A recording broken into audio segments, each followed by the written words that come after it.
हरे कृष्णा। तो आज मैं बताऊंगी कि हरे कृष्ण महामंत्र का जप हमें किस माला में करना चाहिए और किस समय करना चाहिए, कैसे करना चाहिए। तो हरे कृष्ण महामंत्र का जप करना जब हम शुरू करते हैं तो हमें नीम की माला में जप करना चाहिए।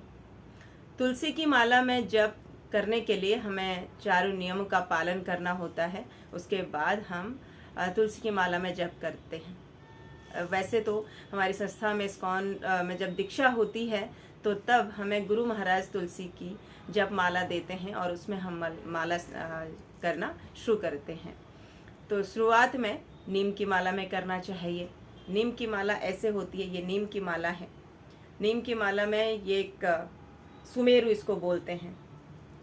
इस सुमेरु को ऐसे आपने इस फिंगर में इसको रखना है और ये वाली जो उंगली है ये इस पर टच नहीं होना चाहिए, क्योंकि ये फिंगर फॉल्ट फिंगर है। ये दूसरों पर आरोप लगाती है ना, कि तुमने ये किया वो किया। तो इसलिए इस उंगली को माला में टच नहीं करते हैं जब हम जप करते हैं। सिर्फ इस बीच वाली उंगली से और अंगूठे की सहायता से हम इस पर नाम जप करते हैं।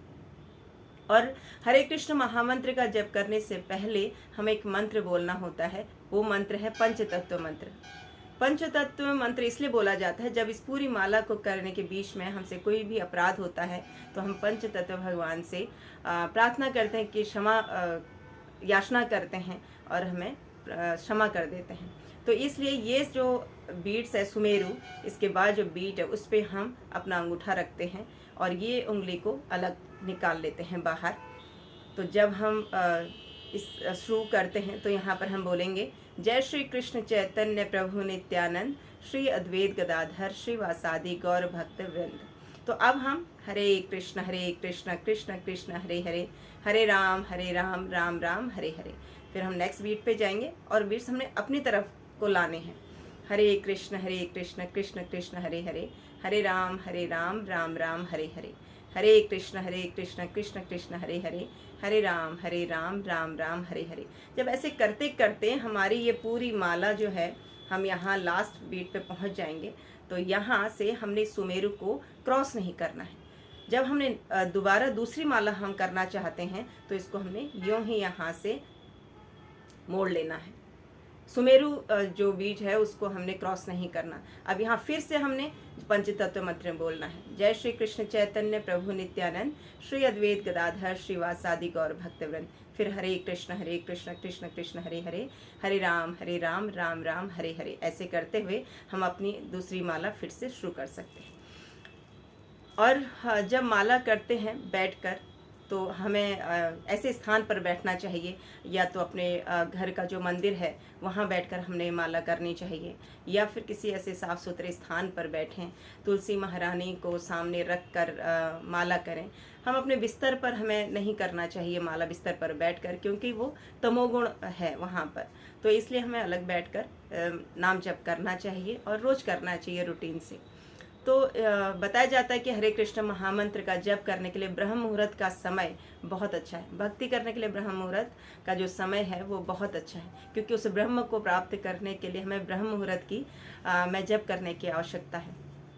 यदि हम एक समय में बैठकर एक स्थान पर बैठकर नहीं जप कर पाते हैं तो हम खड़े होकर कर सकते हैं। हम तुलसी महारानी की परिक्रमा करते हुए कर सकते हैं। धीरे धीरे छोटे छोटे स्टेप लेकर कर सकते हैं, क्योंकि एक स्थान पर बैठकर कई बार जप करते करते नींद आने लगती है ना। तो इसलिए खड़े हो जाएं, खड़े होकर जप करें, और या तुलसी महारानी की छोटे छोटे कदमों से परिक्रमा करते हुए हम जप कर सकते हैं। और जब हम जप कर रहे हों तो जप कैसे करना है कि जो शब्द का हम उच्चारण कर रहे हैं उसको हम श्रवण करें, जो बोल रहे हैं उसको अपने कानों से सुने। इतनी कि जो जप है वो हमारा ऐसा शांत भाव में नहीं होना चाहिए, मन के अंदर नहीं होना चाहिए, है ना। बाहर शब्द की ध्वनि निकलनी चाहिए और वो ध्वनि हमारे कानों के मार्ग से हमारे हृदय में उतरता है, तो हमारे हृदय का शुद्धिकरण होता है। तो इस प्रकार से हमें नाम जप करना चाहिए, और ये नाम जप धीरे धीरे करते हुए हम प्रयास करते हैं तो हम भगवान की कृपा प्राप्त करते हैं और भक्ति में अग्रसर होते हैं। अच्छा, दूसरा एक और है कि जप करते समय हमें एक ऐसी जप माला के साथ एक ऐसा बैग हमें लेना चाहिए। तो ये जप माला जब हम इस बैग में डालते हैं, क्योंकि जो माला है जप माला उसको कहीं ऐसे गंदे स्थान पे नहीं रखना चाहिए, है ना।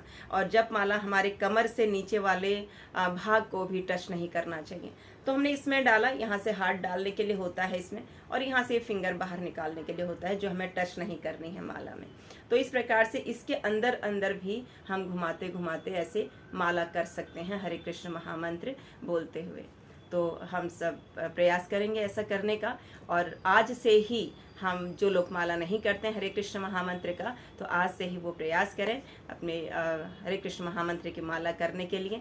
जिनके पास माला नहीं है वो अपने नियर बाई इस्कॉन सेंटर से ले सकते हैं, या फिर ये ऑनलाइन भी आप प्राप्त कर सकते हो। हरे कृष्णा।